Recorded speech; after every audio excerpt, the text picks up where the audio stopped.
That check keep coming, then you know you So retiring. you get comfortable and you keep putting it off. Yeah. That's real though. You know? Real. But, so I would say that would be one of the cons of entrepreneurship is just not having security, but not insecure. A job ain't secure either. Definitely. Any day they could say, you're no longer needed. Yeah. Go home. Speaking of that, you remember farmer camp? Yeah. I think they just shut down. 100 I think plus 100, people? 100 plus people in Freeport is a lot. Wow. That's like 1 million people in America. And the part about it is Pharmachem was one of those companies that paid well. Like that was one of the companies where if you had a job there, you was doing a little better than the average. Yep. So for Yep. all of those people now to know how they can pay their rent and pay their, that's a blow, man. That's a but blow.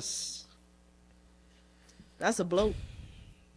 So I'm hoping some of those people at least had some type of side hustle or some type of side gig so that they at least can someone recoup. could hold them off until they find something else. Yeah. And then everybody flocking to Nassau. And the island's so small, but Nassau flourishing though. yeah, Nassau is booming, man. yeah, but still, though, it's still hard though. That's a lot of people in It's this competition. That's like going to New York. Right, right. But New York, I think it's worse though. I think it's worse. Yeah, because it's smaller. It's smaller and it's a lot of people. And there's a lot of people who got jobs. There's a lot of people who looking for jobs. Like, I rather go to New York. Yeah, you're right. You see what I'm saying? Because even if I find a little simple little job, it's still making more than the average job in a different state or something. Yeah, you're right. What I mean? You're right. So, Their wages are a lot higher. what's the pros? What's the Pros of entrepreneurship. being an entrepreneur? The number one for me is freedom. Just the freedom to do what you want to do, but it's after you've deserved it. I got to make that clear because a lot of people think entrepreneurship is so glamorous, but if you're not doing the work in your business to be able to see a profit that's making any sense, you still ain't gonna be free. You just a slave to your own business. Right. And I was that for a long time because we were just talking about one before we started before we turned on the recording, right? My t-shirt business. I have a company called iPrint. I print custom apparel. I had that business from I was in Freeport. That was one of the businesses that I actually started when I realized the studio was a hobby. Right? After I realized the studio wasn't going to pay bills, Right. I found something else. And it happened to be, this was my first time ever being at home around election season. I didn't know people were like election crazy like that. I mean, every rally they want new shirts. I didn't notice. But you have to be able to, as an entrepreneur, I feel like one of the skills you have to have is being able to identify the marketplace and see needs and be able to solve problems, right? And I realized that election was coming up. Everyone wearing a yellow or a red shirt, Yep. or at the time green was just coming out, right? Everyone wearing one of these shirts. And I was like, well, if I could start printing shirts, I think this will be a thing. Was able to get a loan from my mommy, buy the machines, and got the stuff. Don't know nothing but printing shirts, Right. But I said YouTube was out. I could learn how to do this. And I started putting custom stuff on the color shirts. Man, that thing blew up. I mean, overnight, right? Wow. Big business, right? I could put any saying, everything on any shirt, and I was doing it like almost like the swap shop. Like you could just come and wait for it, right? The hustle was on. And I started to make money, right? And what ended up happening is I saw that, I don't remember what we talking about. What we talking about? The pros. How I get on shirts. Oh, okay. Boom. So, right? Hold on. So it was big business, right? So I started to make money printing these t-shirts. And what ended up happening is I started to see money, but I would spend every dollar. I was making so much money. Like, think about it. I'm in Freeport now. This is 2011. So life's still a lot cheaper than what it is now. Yeah. I'm making $600-700 a day. Printing some t-shirts. Every night I was out to sea blowing $400 to $500 a night, having fun. All my friends, let's have dumb. Wow. But and this was the time of spend a check and get it right back. Right? So I was making money. I wasn't sustaining anything. I wasn't saving nothing. I was being a dummy. I was young, girl, right? But what it allowed me to do is see money, but then I had to go to work the next day to make more. So I became a slave to the business. To your business, right? I didn't have employees because I was too cheap to hire someone. So it's all you. You want to do it all. Yeah. But that's one thing I've learned in business is that to scale to the next level in business, you have to have employees. Need a team. You have to build people. You have to delegate tasks, So the freedom is a pro of entrepreneurship, but you've got to make sure you got systems in place so you're not a slave to the business, because then you just become an employee of your own business. And usually you're the only one.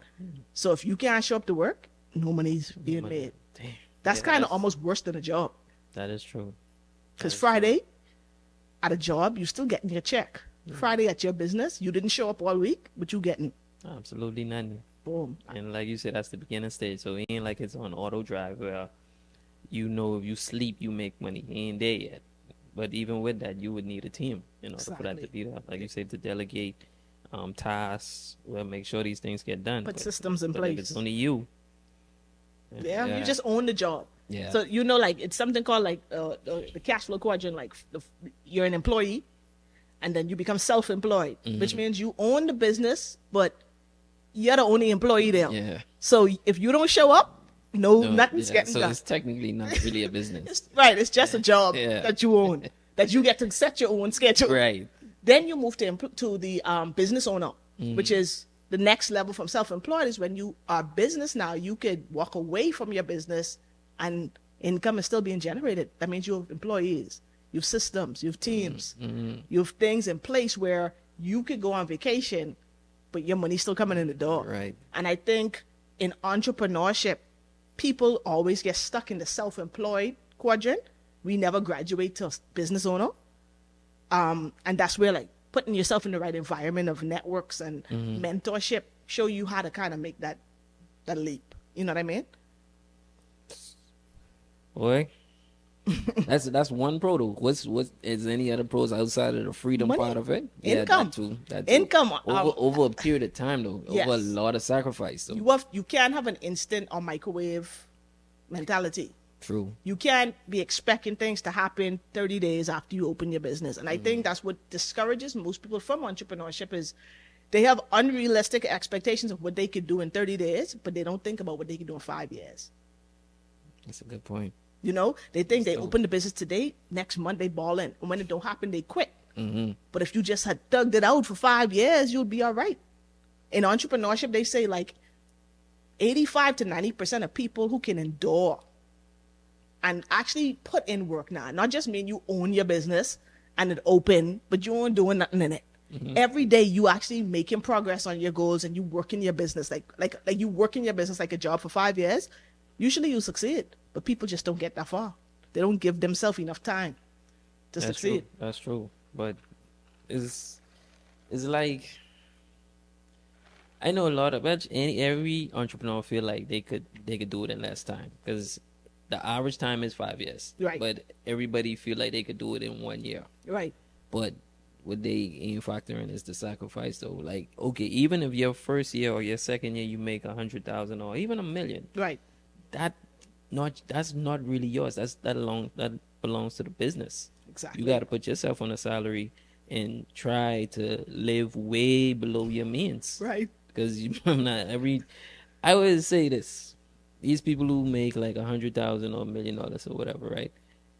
It take you this long to make it, but it could take you less than 1 hour to spend it all out. Trust me, easy. You know what I mean? That's why I don't even go to malls. Like because when you go to mall, you see the things that you could buy. It's like temptation. Yeah, you just walking past store and like I could buy that, and you was like, you know what?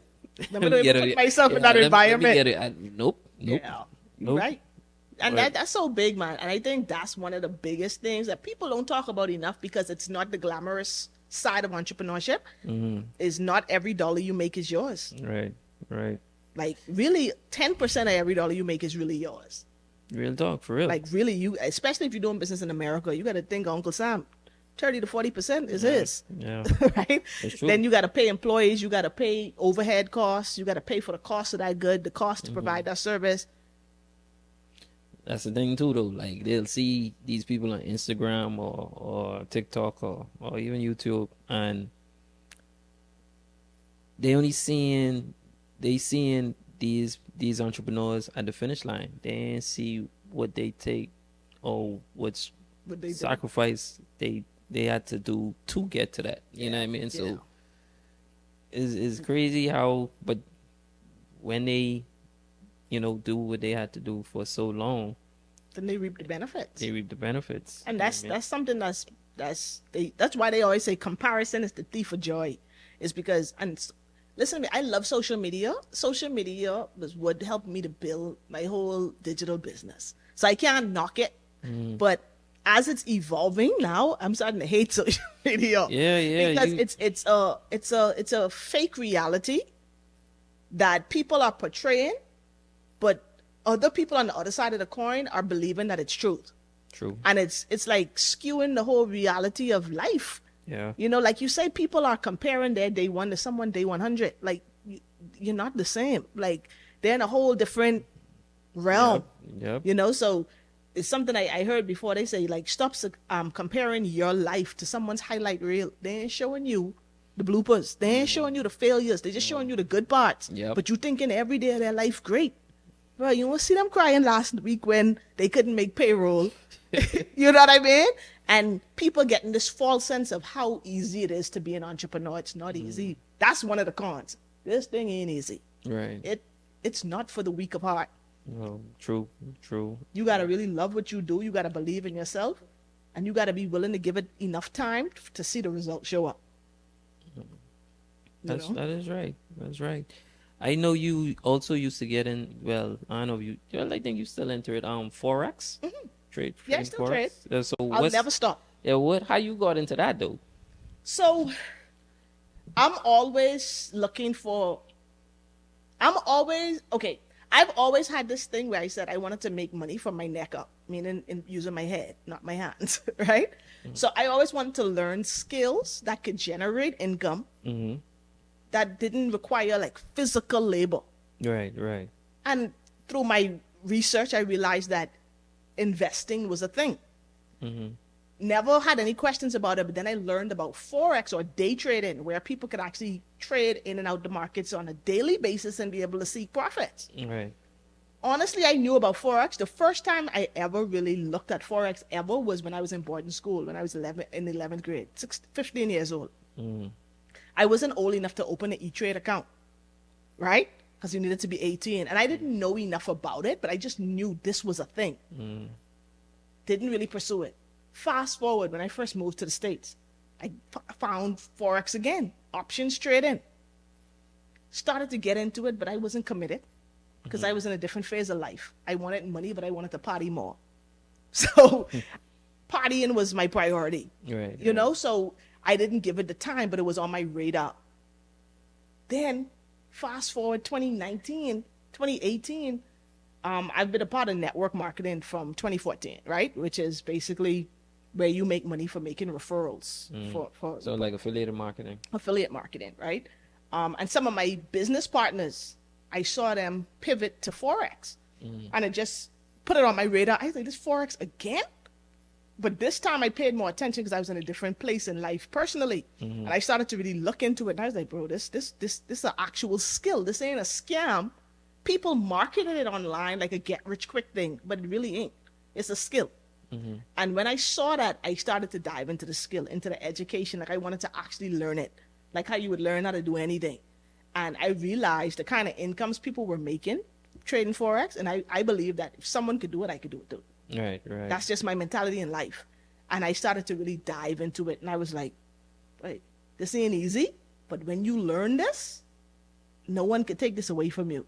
Now you know what to do with your money. You're putting your money to work for you rather than spending your money. You could at least let your money go out and go make friends and bring you back some more. Right. And I became obsessed with it.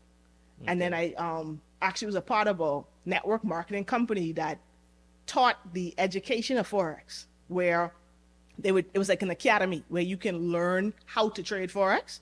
And I was able to, really share my belief in what this could do for people with a lot of people. And I don't know if you remember, like 2021, like it was like the Forex craze. We had everyone was trading Forex. Yeah. And our group was instrumental, especially in the Bahamas, with making it a thing.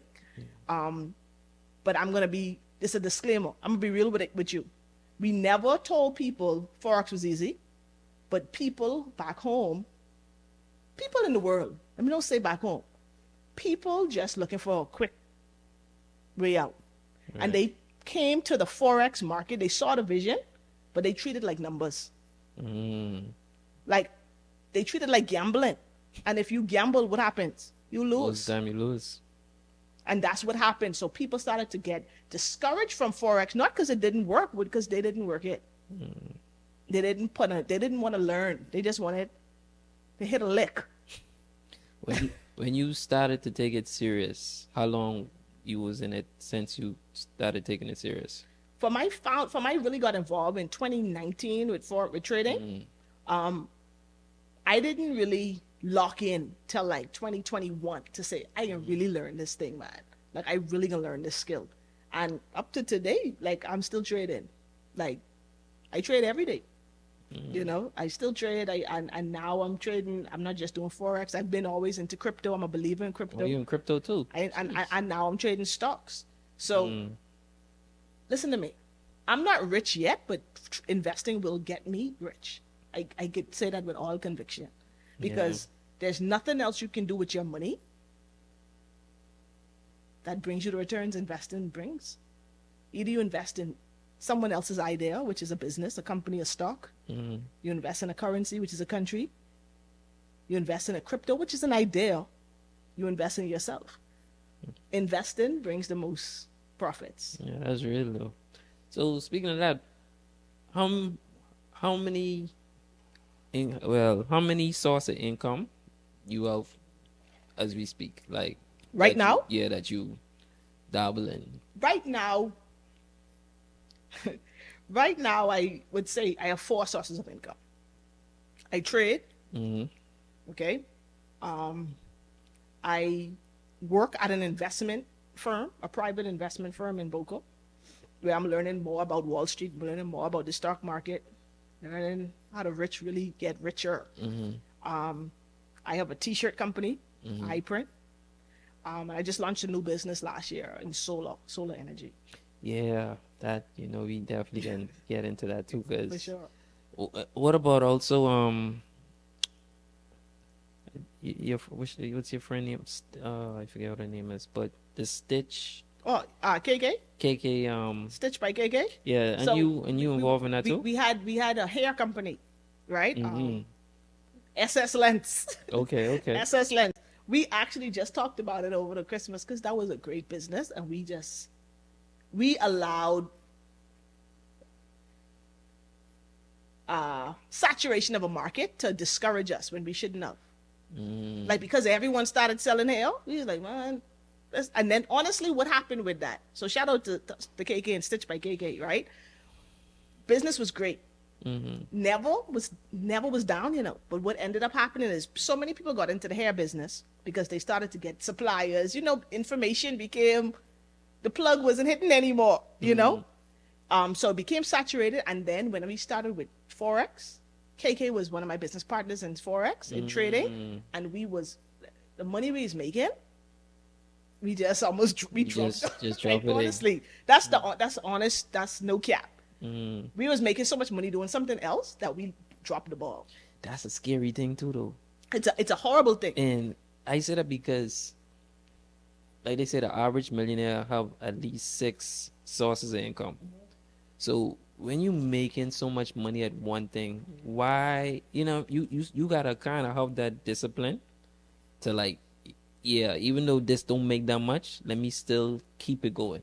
As long as it ain't causing me a lot of money or stressing me or whatever, let me keep it going. You're right. But it's like, you making so much money here, you kind of like neglect everything else. You do. But it don't work it's like a double-edged sword, because it's like, okay, do you focus on one thing or do you keep multiple things running? And honestly, we were in a position where we cut off, but we shift our focus 100% to one thing, Right. which worked out for us.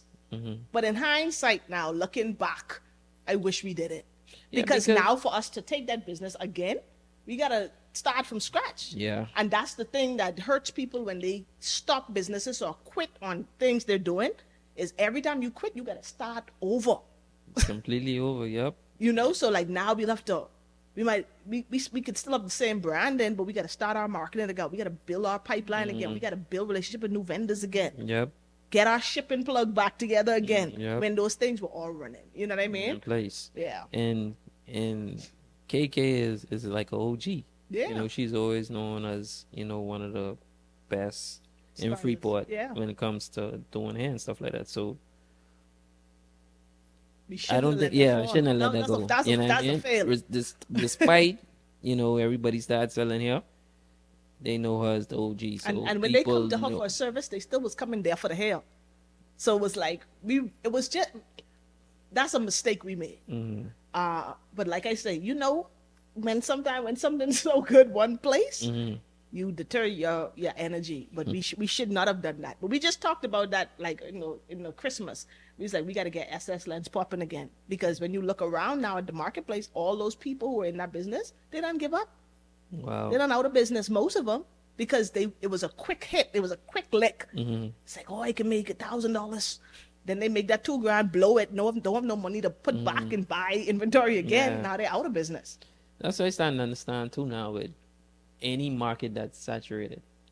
Just give it some time, because even though a lot of people jumping in it, they don't have the business mind on what it takes for it to be long term. Exactly. So you might get somewhat discouraged because so much people it's flooded. But Right. just give it time. Be patient. Even if you slow down a little bit, just be patient and just watch if they can stick around. You know what I mean? Most people don't. That's Most true. people have no stick-to-itiveness or Yeah. like longevity. Right. People we have microwave mentality, man. If we ain't rich in 6 months, we switch. You know, and in my younger days, I've been guilty of that, because Rashad, listen to me. So many business ideas I've had. If I had stuck with them, multi-millionaire several times over. Wow. I had a company back home called Munchies to Go. This was in 2006, 7. It was a food delivery service before Uber Eats was even a thing.